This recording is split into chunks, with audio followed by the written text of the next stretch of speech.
Hi everybody, today we have a video where I am going to make 3 different projects using items that came from NinnysNapkins July subscription box. Here are all the things that came in that box, and I'll link to the video where you can look at these a lot closer. So I am putting fluid matte medium on my 9x12 Canson Mixed Media page, and I'm going to put on top of this a napkin that I've used the Craft Consortium stamp set that came in the subscription box. This is going to give me texture as well as pattern, and it's going to set that gardener's theme. I'm giving a good coat on top, and then I'm going to make sure this dries.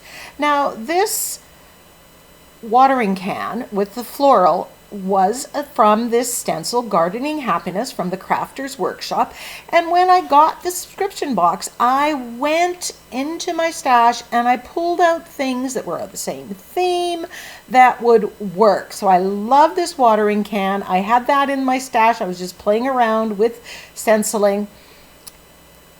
Now the boots there, that is a free printable from supercoloring.com, and I blew it up for the size of the paper. Now, this pad of paper, I am putting my focal image, or one of my focal images, on here, and I'm seeing what color background will look best. I really like the yellow tones here. So I've decided that I'm going to use my yellow oxide with some white gesso.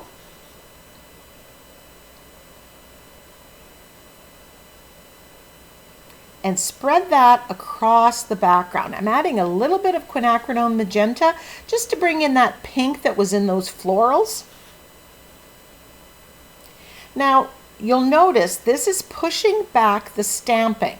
I don't want that to be forward. This is a background, but I like the stamping that's there, the patterning, and it really sets the theme for this page.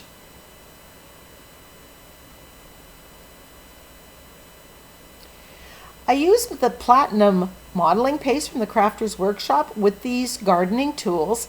I thought the silver was going to work well, but it really didn't show up very much, so I wiped it off, cleaned the page, and I can do that because everything's acrylic paint, and came back with the black modeling paste, also from the Crafter's Workshop. And I'm applying this with my silicone brush, which I am loving for applying modeling paste through. There, I'm getting the contrast that I want. So these boots, I've decided that I'm going to use one of the 6x6 sheets from the paper pad, and I'm just going to cut out the shapes of the boots. Now, do you have to have exactly what I have to do this page or do the following projects? No, you can use the techniques that I'm using, you can follow the steps that I'm using, but use stuff that you have in your stash, your own scrapbook paper or gel prints or collage papers, your own stamps, your own stencils. So there are the boots that I've cut out. Now I'm putting the pad on and I'm putting some tracing paper underneath, and I'll find some of that in Amazon. This is a great way to transfer the pattern onto something else. And I used a pen and I pressed quite hard to get that line. Now I'm following the line and I'm going to shade and put in the definition of these boots. And you can see how the shape of the boot really comes out as I use my angle brush and shade around them. And how cute are these boots with that floral print from that 6x6 scrapbook pad.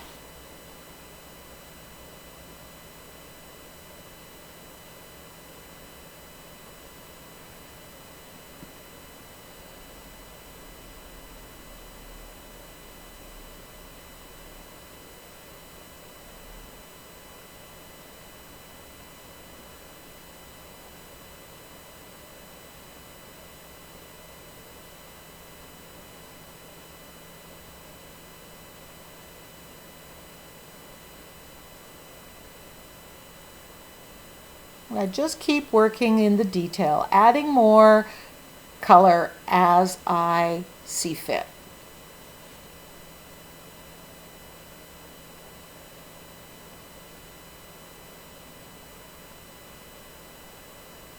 So now I have the watering can that I've put through the stencil, the boots that I've traced out onto the scrapbook paper, and now I have a sentiment from my Through the Garden Gate sentiment pack.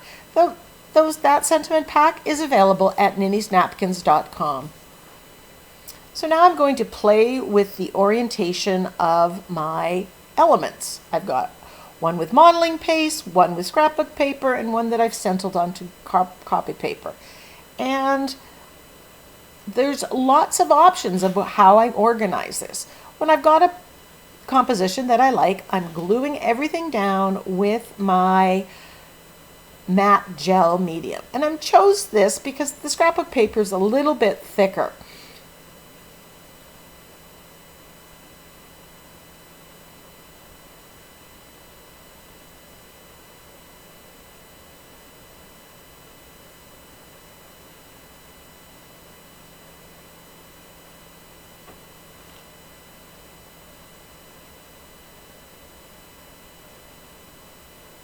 I do shade around the watering can and the boots. I'm not sure that's all on camera, but it's part of my usual finishing stages.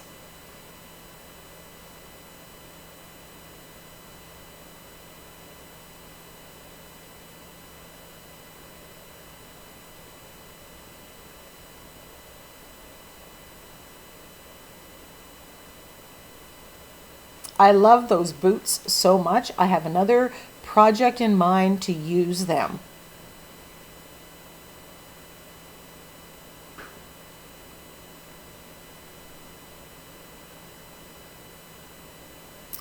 I wanted to put some of the green that was in the boots into the background, so I use this shelf liner, which gives a dot stamp, and I'm pushing that into the background.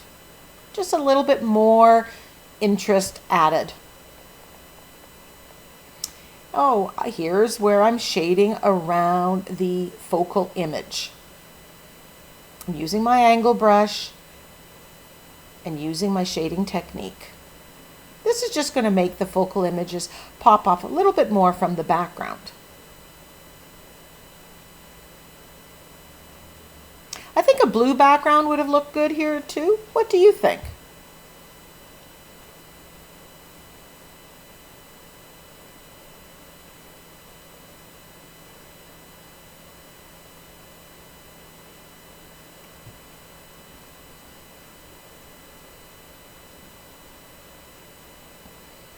As I said earlier, you don't have to have the exact items that I had that I got out of the subscription box.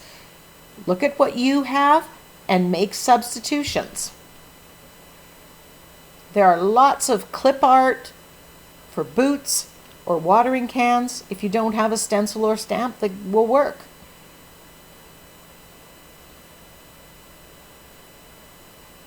I'm shading around the sentiment as well.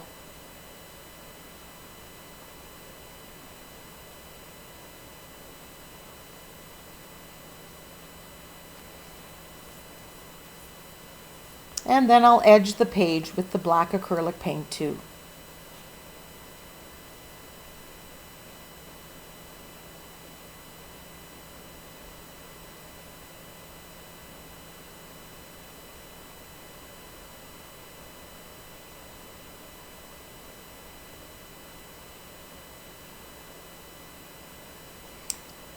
I heat it up and remove the tape. So now that that page is done, I'm going to make 2 mixed media cards. I'm using a 6x6 card base, but you can do this in a 6x6 art journal or a 5x7 art journal. I've picked this daffodil pattern and I'm looking for a color that goes with it. I'm trying to decide. And again, I'm going with the yellow oxide and the gesso. And I'm going to apply that with a makeup sponge right onto the card base.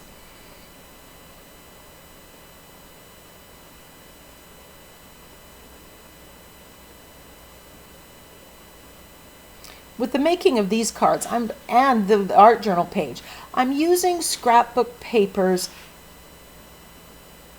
not as a scrapbooker.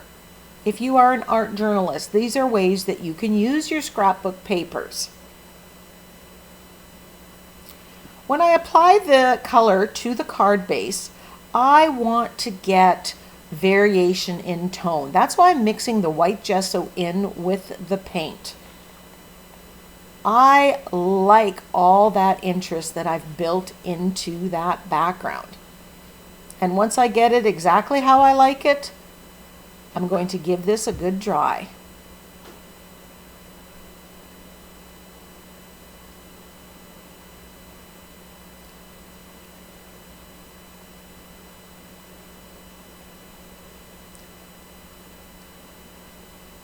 Now I grabbed this stamp from the Tim Holtz Stampers Anonymous stamp set. I believe it's called Faded Type, one of my favorites. This was a larger size script, and I'm using the yellow oxide right out of the tube and stamping some script tone on tone onto the background just to add some interest.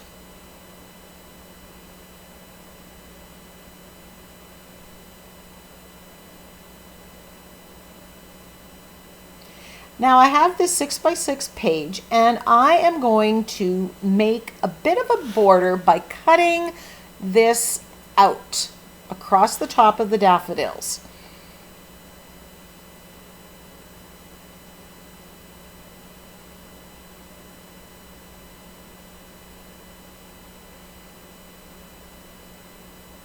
And this is a chipboard piece that also came in that set. So there's the daffodils, and I'm going to cut this out and make it the same size for another border. I've decided that instead of going all 4 borders, I just want to put on 2 sides.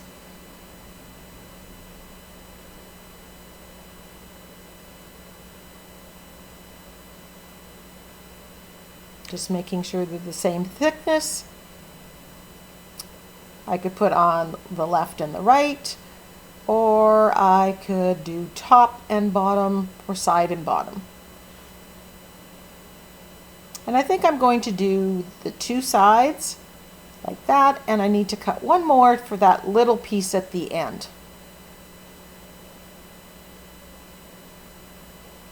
I want to make that chipboard daffodil ephemera stand out, so I grabs a green that matches, and I use my Fisker's circle template and draw a couple circles out of that green.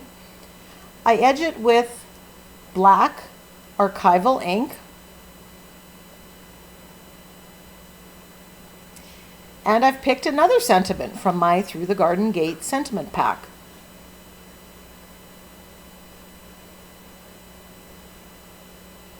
And as usual, I spend a lot of time playing around with the orientation and composition.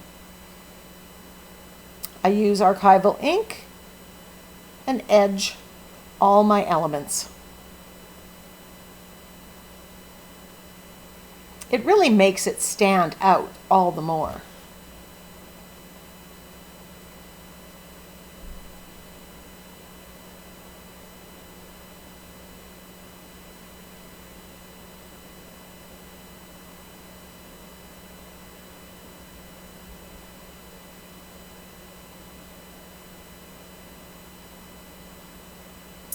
Once I have an idea of where I want everything to go, I'm going to glue it down with the gel medium.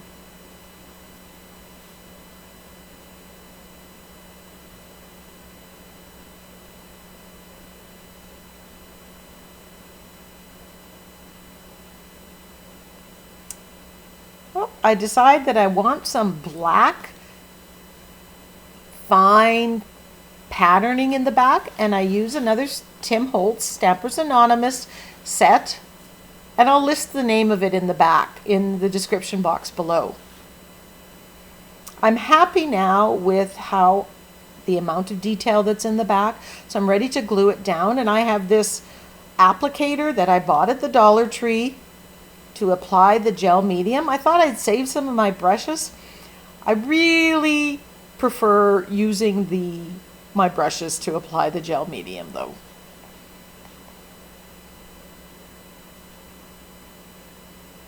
But this is an option if you want to give it a try.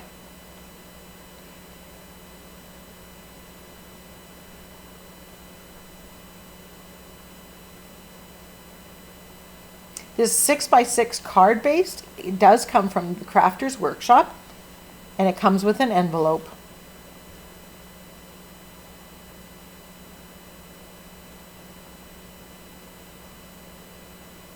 I left the circles just plain green, but I'm wondering now if I should have put some kind of pattern on it, some stamping or maybe modeling paste.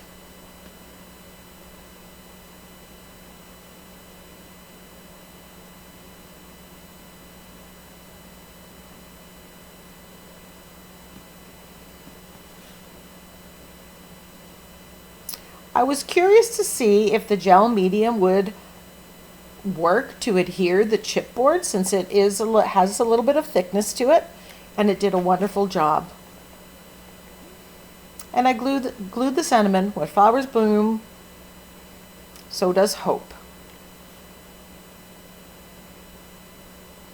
And then I'm edging around the front of the card with my archival ink again.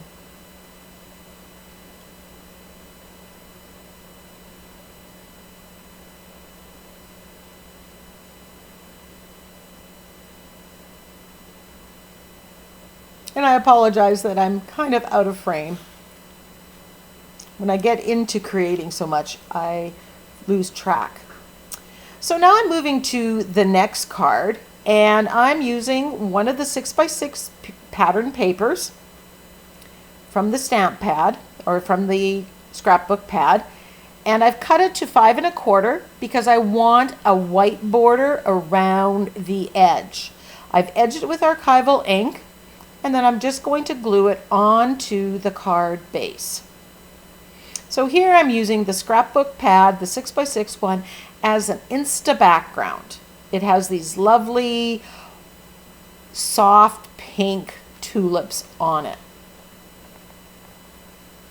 Then I've punched out circle punches from the solid scrapbook pad. That's a very dark green and that soft pink. I've done a couple sizes of circles. I've put some of them off the edge. I think that adds interest. So both of these cards, super simple. This could be an art journal page. It could be a canvas. It could be a magnet.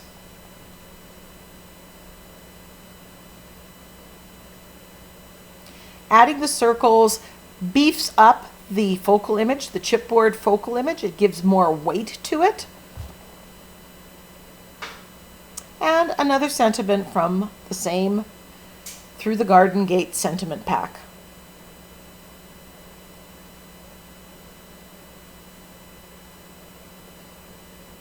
So in no time at all, I did an art journal page and 2 6x6 cards. I grabbed my Posca pen and I'm doing some line work. I'm just outlining them. It just makes it stand out all the better.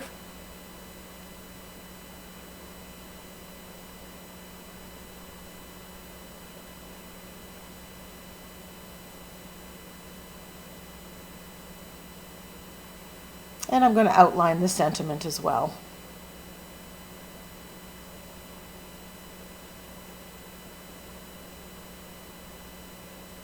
I love the color scheme. The yellow, green, and white of the one, and the pink, green, dark green, almost black, and white of this one. Adding a little bit of doodling, just to add a little more interest.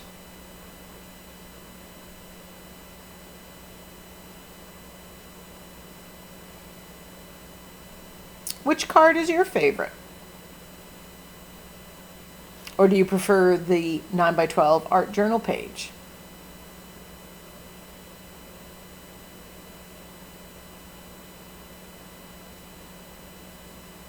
If you're interested in the subscription box. There is a link to Ninny's Napkins in the description box below. Click on the link, there's a coupon code, and you can go and check it out.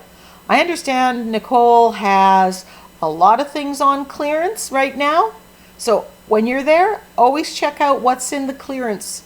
You might be able to save some of your crafting dollars or get more bang for your buck.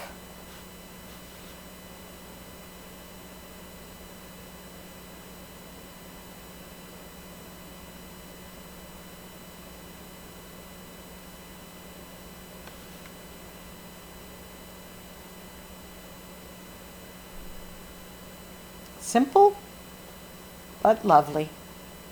I kind of made a mess here with my Posca pen, so I've decided I have to go a little bit bolder line.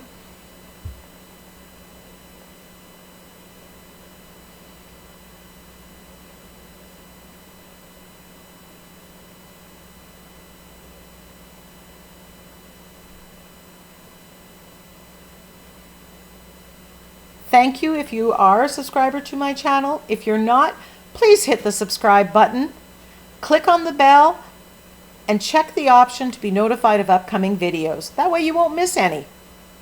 So here are all 3 projects. I love them. I'm a gardener at heart. Which one is your favorite? Let me know in the comment section below. Until next time, go get creative.